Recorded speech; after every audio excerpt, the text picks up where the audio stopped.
Et bonjour à tous, je suis Michael Vallée, bienvenue sur l'âme des prénoms. Aujourd'hui, on se voit pour un nouveau tour des prénoms, un nouveau 5 du coup où on va pouvoir discuter du prénom. Eh bien, donc aujourd'hui nous sommes le 16 avril et nous sommes à la Saint-Benoît.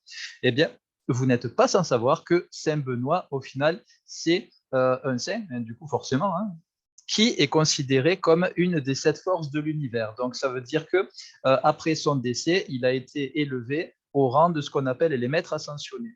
Et Saint Benoît est maintenant est une forme de divinité, hein, qu'on peut appeler pour que on puisse être protégé, on va dire, de tous les types d'entités, hein. Si vous sentez des énergies un petit peu négatives et que vous souhaitez faire un nettoyage, mais que vous, par exemple, vous ne savez pas trop comment faire, eh bien, à partir de là, vous pouvez appeler une des 7 forces de l'univers dont Saint Benoît fait partie. Et donc, à partir de là, Saint Benoît pourra se charger de faire le nettoyage énergétique pour vous, hein. C'est ça qui va être vraiment bien. Ça va être une grosse, grosse purification. Et donc, vous l'aurez compris, le prénom Benoît est devenu au final un prénom de purification, hein. Donc, on verra par rapport au côté divin tout ce que le prénom va amener. Mais c'est vrai que même en termes de force et de faiblesse, on va dire, il y a des choses qui sont quand même rigolotes. Il y a des schémas, hein, donc c'est-à-dire des nettoyages qui vont se faire par rapport aux mémoires familiales et individuelles, donc ce qu'on appelle les vies antérieures pour le côté individuel, et le côté familial, du coup le transgénérationnel, voilà, par rapport à la famille, le travail avec les ancêtres et tout. Et donc au niveau des ancêtres, eh bien là, franchement, il y a énormément de choses, hein, qu'on peut dire par rapport à Benoît. Voilà. D'abord, hein, en premier, Benoît commence par Beu. Et donc, depuis quelques années maintenant, c'est vrai qu'avant, ça n'était pas forcément le cas, mais depuis quelques années, en fait, le contexte de notre société fait qu'il y a certaines mœurs maintenant qui sont rentrées dans les programmations du prénom Benoît. Et voilà, en termes de plein, plein, plein de choses, hein. Et donc, forcément, quand on dit Benoît, en termes de faiblesse, on va dire, le côté un petit peu négatif, eh bien, il va y avoir d'abord des addictions aussi qui peuvent venir par rapport à Benoît. Dans une première partie de vie, en général, c'est pendant la jeunesse, hein, l'adolescence surtout, où justement, il peut y avoir des addictions à certaines drogues, notamment, forcément, depuis quelques années maintenant, on parle de bœuf, hein, fumer de l'herbe. Et donc, forcément, ça y est, maintenant, tous ces systèmes-là, en fait, commencent à rentrer dans les programmations depuis quelques années maintenant, depuis, on va dire, ma génération à moi, hein, j'ai une quarantaine d'années. Et donc, bien, depuis ma génération, ça y est, il y a certaines choses qui sont rentrées dans les mœurs. Et donc, l'ABE, forcément, donc voilà, vous aurez un côté addiction. Ça ne veut pas forcément dire que vous serez vraiment accro à cette drogue-là, on va dire. C'est simplement que votre prénom, à un moment donné, va vous amener à vivre des addictions. C'est-à-dire que certaines choses sont un plaisir à un moment donné, mais petit à petit, ces plaisirs eh bien, commencent à prendre le pas dans votre vie parce que au fur et à mesure, vous vous êtes servi de ça pour combler certaines choses, hein, certains manques que vous avez à l'intérieur. Et à partir de là, eh bien, ce fameux plaisir se transforme en addiction. Ce qui fait qu'au bout d'un certain temps, il y a certaines habitudes que vous prenez qui commencent à devenir limitantes. C'est-à-dire que si ces choses-là, vous ne les faites pas, eh bien, il y a quelque chose qui va vous manquer. Et à partir de là, ça va donner un besoin de faire ces choses, sinon vous n'êtes pas bien. Et voilà, c'est comme ça qu'on repère à un moment donné si on a une addiction. Et on peut être addict, comme je l'ai dit déjà dans certains prénoms, pas qu'aux drogues, hein, tout. En fait, maintenant, il y a énormément des choses, hein, qui peuvent s'apparenter à une drogue, hein. Ça peut être la télé, les séries télévisées, ça peut être aussi sortir avec les amis, faire la fête, etc. J'ai connu certaines personnes qui prenaient des prétextes, plein de prétextes, en fait, pour faire la fête, parce que comme ça menait alcool, fumette, etc., etc., hein, et ça rentre dans ce contexte-là. Et donc, dès que vous repérez une addiction, eh bien, ça sera bien de relativiser là-dessus, de souffler. C'est-à-dire, à un moment donné, eh bien, de faire autre chose. Et dès que vous avez des addictions, comme ça correspond en fait au fait de combler un manque, à partir de là, eh bien, vous allez pouvoir chercher à travers bien, plein de systèmes thérapeutiques, hein, que vous souhaitez, hein, ça serait bien à un moment donné de chercher eh bien, quel est le besoin justement qui a besoin d'être comblé. Et une fois que vous le trouvez, eh bien, bizarrement, l'addiction redevient un plaisir et plus un besoin. Voilà, c'est vrai que dans le prénom Benoît, un des gros défis de vie, c'est de ne pas être dans le sacrifice. Et ce qu'il faut savoir, c'est qu'avec un Benoît, en fait, c'est quelqu'un qui s'est sacrifié pour les autres, pour sauver un grand nombre de personnes. C'est pour ça qu'on retrouve le prénom Benoît après des périodes de guerre aussi en général. Un petit peu comme les prénoms, certains prénoms éthérés d'ange ou d'archange, eh bien le prénom Benoît revient très souvent après une période de guerre. Et donc, à partir de là, ça signifie simplement que vous vous êtes sacrifié pour sauver plein de monde dans les vies antérieures. Comment? Eh bien là, c'est votre prénom qui nous l'indique, c'est par la noyade, puisque du coup, Benoît. Et donc, forcément, vous vous êtes noyé, on va dire, dans les vies antérieures. Donc, ce qui signifie qu'à un moment donné, si vous avez peur de l'eau, eh bien, vous pouvez faire des thérapies autant que vous souhaitez, etc., etc. Pour certaines personnes, les thérapies fonctionnent, pour d'autres, elles fonctionnent moins.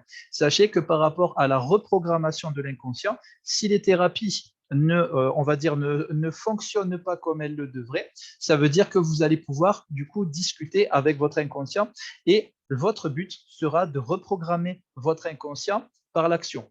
Et comment vous allez pouvoir faire ça? Eh bien, comme si pour vous, le fait d'avoir été noyé, l'eau est un problème, à partir de là, ce que je peux vous conseiller, c'est ce qu'on appelle en fait une technique symbolique. C'est très simple, c'est très rapide, mais c'est bougrement efficace. Vous allez en bord de mer ou une piscine ou une rivière, un truc comme ça. Et un endroit, en fait, où vous pouvez vous immerger, mais où vous êtes en sécurité. Vous voyez, avec vraiment une eau pas profonde, parce qu'il suffit de pas grand-chose pour être immergé, donc ça va. Et vous commencez par mettre les pieds dans l'eau. Vous restez comme ça pendant 5 minutes, 10 minutes. Voilà. Une dizaine de minutes, ça suffit. Ensuite, vous sortez de l'eau et quand vous sortez, vous dites à votre inconscient, c'est-à-dire que votre inconscient, lui, eh bien, on dit qu'il réside dans notre ventre, notre bidon. Et donc, vous parlez après à votre bidon en le caressant et vous lui dites, t'as vu, ça y est, on est allé dans l'eau et on a survécu. Ouais, je sais, ça paraît couillon comme ça, mais c'est super, super efficace. Et c'est une technique en fait de reprogrammation. C'est quelque chose que j'ai conseillé à certaines personnes qui l'ont testé. Et bon, le but du jeu, c'est pas de le faire qu'une seule fois, parce que pour certaines personnes, le fait de le faire une fois, oui, ça fonctionne, mais pour d'autres, il faut répéter l'opération. Et donc, voilà, vous, à chaque fois que vous allez dans l'eau, vous vous immergez, c'est-à-dire au début les pieds. Et puis ensuite vous sortez, ben ça y est, on a survécu. Ensuite, vous y retournez et vous allez un peu plus en profondeur, c'est-à-dire que là, vous immergez jusqu'aux genoux, par exemple. Vous ressortez, ça y est, on a survécu. Vous repartez jusqu'aux fesses, du coup, jusqu'au cul, hop, vous ressortez et vous dites, ça y est, on a survécu. Après, ben, jusqu'au buste, voilà, et hop, vous ressortez, ça y est, on a survécu. Ensuite, le cou, et à un moment donné, vous allez voir que vous arriverez aussi à mettre la tête sous l'eau, ressortir en disant, bah, t'as vu, ça y est, on a survécu en fait. Voilà, et petit à petit, vous allez vous habituer. Notre truc, en fait, voilà, qui est vraiment tout con à faire, c'est de savoir nager, tout simplement. Pour beaucoup de Benoît qui sont impactés justement par l'eau, justement qui ont une phobie de l'eau, et bien à partir de là, essayez si vous pouvez, si vous avez peur, mais sans plus, le fait de faire de la natation, ouf, ça y est, c'est la peur finit par disparaître en vraiment pas très très longtemps. Voilà, ce sont des techniques du coup de reprogrammation de l'inconscient et c'est super super efficace. Franchement, c'est top. Et il y a besoin, c'est vrai, de répéter l'opération, mais vous verrez pas énormément non plus. Donc c'est ça qui est sympa. Voilà. Après, avec le côté maintenant positif du coup de Benoît, ben, qu'est-ce qu'on va pouvoir ressortir? Vous n'êtes pas sans savoir que ben, ce côté herbe, ce côté bœuf, en fait, eh bien, c'est un grand soulageant. Ça, c'est un calmant, c'est aussi un antidouleur par rapport à l'huile de CBD, par exemple, maintenant, dont on, justement, maintenant, en fait, là, la médecine commence, on va dire, à balbutier un petit peu, mais au final, eh bien, c'est quand même, là, c'est sur le point d'être transformé quand même, d'être reconnu comme un médicament. Et petit à petit, ben voilà, ce médicament va pouvoir se faire. Et donc, vous pouvez aussi vous en servir pour vous soulager de certaines douleurs, de certaines tensions, etc. Mais attention, vraiment avec parcimonie. Vraiment, modération, modération à fond. Ensuite, la noix. Eh bien oui, effectivement, hein, puisque c'est vrai que quand on entend noix, ben oui, on s'est noyé, mais il y a aussi l'arbre, le noyer, qui fait des fruits. Et ces fruits, c'est exactement pareil. Il y a énormément de vertus hein, qui sont associées à la noix, des vertus pareilles calmantes. Ouais, ça permet vraiment de résister après par la suite à plein de maladies, mais enfin, ça brasse un truc complètement faramineux on va dire. Hein, c'est vraiment impressionnant toutes les vertus que la noix peut porter. Et encore une fois, on en fait de l'huile. Et donc, voilà, hein, le côté huile, en fait, chez les Benoît est important. Et justement, eh bien, ça fait partie aussi de vos prérogatives, puisque au final, Benoît, c'est justement un prénom de bénédiction. C'est ça qui fait le Ben de Benoît. Et donc, dans ce côté bénédiction, eh bien, vous, c'était le fait de bénir par des onctions. Et donc, forcément, il y a de l'huile qui va avec, de l'huile sacrée. Vous pouvez, par exemple, invoquer Saint Benoît pour bénir aussi de l'huile, n'importe laquelle. Hein. Voilà, il y a certaines personnes, ils prennent de l'huile d'olive hein, qui bénissent, puisque l'olive est déjà, enfin l'olivier est déjà un symbole de bénédiction en soi. Et ensuite, ils la font consacrer par des prêtres ou par des saints, hein, puisque beaucoup de monde vont aussi voir certains saints. Du coup, pour ceux qui ont des saints pas loin où il reste des reliques, voilà, ils vont justement sur les saints et ils demandent aux saints de bénir leur huile, ce qui fait que l'huile par la suite devient sacrée. Et juste le fait d'avoir une onction, paf paf, ça permet de soulager plein de choses, de bénir, de donner des permissions aussi à certaines personnes qui s'interdisent énormément de choses. Ah, ben oui, ça peut vous correspondre aussi, les Benoît. Et oui, ça fait partie de vos défis de vie. Vous autorisez, on va dire, un certain nombre de choses. Et donc, forcément, hein, puisque là, c'est un prénom qui parle quand même de se faire plaisir. Et donc, oui, votre défi de vie est de vous autoriser à simplement vous faire plaisir. En fait, c'est pas compliqué. Ce n'est pas égoïste que de vouloir se faire plaisir. Si vous êtes déjà quelqu'un qui avait tendance à vouloir faire plaisir aux autres, eh bien, l'énergie va toujours dans les deux sens. Voilà, si vous donnez de l'énergie, à un moment donné, c'est normal que de l'énergie vous revienne. Donc, vous pouvez aussi choisir de vous faire plaisir. Oui, oui, c'est autorisé, ça existe. Voilà, si vous y pensez, c'est que ça existe. Et donc, vous pouvez. Et donc voilà, qu'est-ce qu'on a encore à dire pour Benoît? Eh bien, le côté divin. Et par rapport au côté divin, eh bien, votre défi aussi, ça va être sur le plan familial.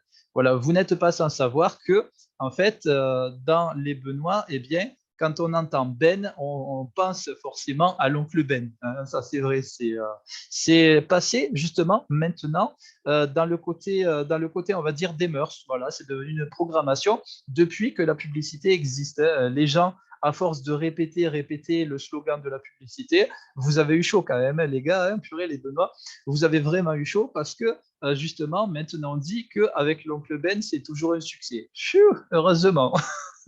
Heureusement que c'est pas l'inverse, ça c'est clair. Et donc à partir de là, eh bien oui, vous avez aussi cette programmation.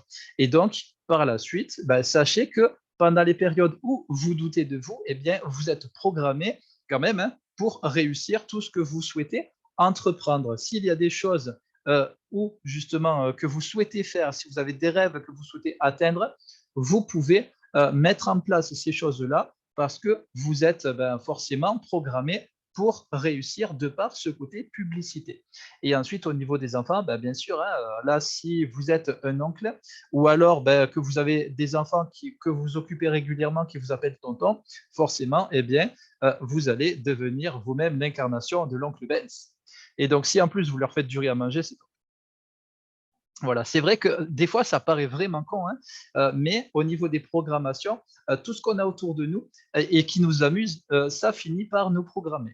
Et donc voilà, maintenant on va terminer par le côté divin de Benoît. Et donc Saint Benoît, comme on disait, hein, c'est un maître ascensionné quand même, c'est un saint qui purifie les énergies de manière instantanée. Ça veut dire que automatiquement, ça nous ramène au côté passeur d'âme, voire exorciste, puisque Saint Benoît était un exorciste très très fort d'ailleurs. Hein. Et donc le nettoyage des énergies négatives, c'était quelque chose de très très important. C'est aussi un symbole de protection. Ça veut dire que vous pouvez demander à l'univers si vous êtes dans le spirituel, même si vous ne l'êtes pas, vous pouvez demander à l'univers de vous protéger. Vous avez une protection naturelle sur vous. Vous pouvez aussi vous servir du coup de certains symboles voilà, que vous pouvez dessiner pour vous protéger aussi. Hein, c'est exactement le même principe. Vous pouvez aussi recevoir des systèmes de protection énergétique et ensuite vous pouvez les retransmettre. Les Benoît, du coup, comme vous avez tout ce panel-là à votre actif, bien sûr, vous pouvez aussi vous tourner vers la géobiologie, par exemple, parce que ça vous permettra aussi de faire des nettoyages énergétiques dans les lieux. Hein, ça aussi, c'est quelque chose qui peut vraiment être très intéressant pour vous. Et puis ensuite, bien sûr, hein, puisque comme tout maître ascensionné qui se respecte, il y a ce côté enseignement qui ressort. Et donc, ça veut dire qu'avec ce prénom Benoît, vous possédez des enseignements sacrés qui peuvent être très, très anciens.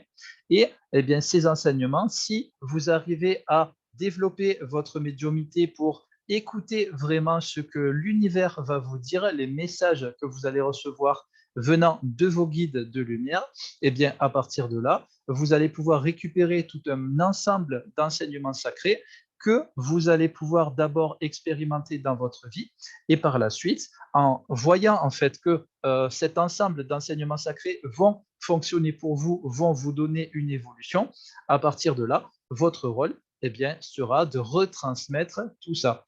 Et puis, n'oubliez pas que comme votre prénom est un prénom de bénédiction, de permission au final, un de vos rôles aussi sera d'aider les gens forcément qui s'interdisent plein de choses dans leur vie, votre rôle sera simplement de les aider à s'autoriser plein de choses. Voilà, tout ce qu'ils souhaitent, eux, en fait. Et n'oubliez pas, comme il y a cette notion de respect mutuel qui doit se mettre en place, parce que sinon, vous pouvez éventuellement semer des graines négatives, votre rôle va être d'aider les gens en les accompagnant dans ce qu'ils souhaitent faire eux dans leur propre vie, mais pas ce que vous allez souhaiter pour eux. Et attention, parce que justement, la limite est vraiment très, très mince entre ce que vous allez souhaiter pour quelqu'un et les messages que vous recevez pour quelqu'un. Et donc, ça va être à vous justement d'arriver à avoir le discernement nécessaire pour faire la différence entre ça, c'est un message et ça, c'est ce que je souhaiterais pour la personne. Alors, cette nuance-là, il faut vraiment que vous puissiez l'apprendre, hein, ça va être très important pour vous. Et à partir de là, vous verrez, tout s'ouvrira au final et les évolutions ne seront que constantes dans votre vie. Voilà, c'est un prénom qui peut vous amener vraiment très, très loin. Et voilà, je vous remercie beaucoup d'avoir regardé. Je vous remercie de votre fidélité. Si vous souhaitez approfondir votre prénom, vous pouvez me contacter et je vous aiderai en vous proposant le décryptage de votre prénom et de votre date de naissance. Et en attendant, je vous dis à demain pour un nouveau prénom et passez une bonne journée. Voilà, ça y est. Bye bye à tous.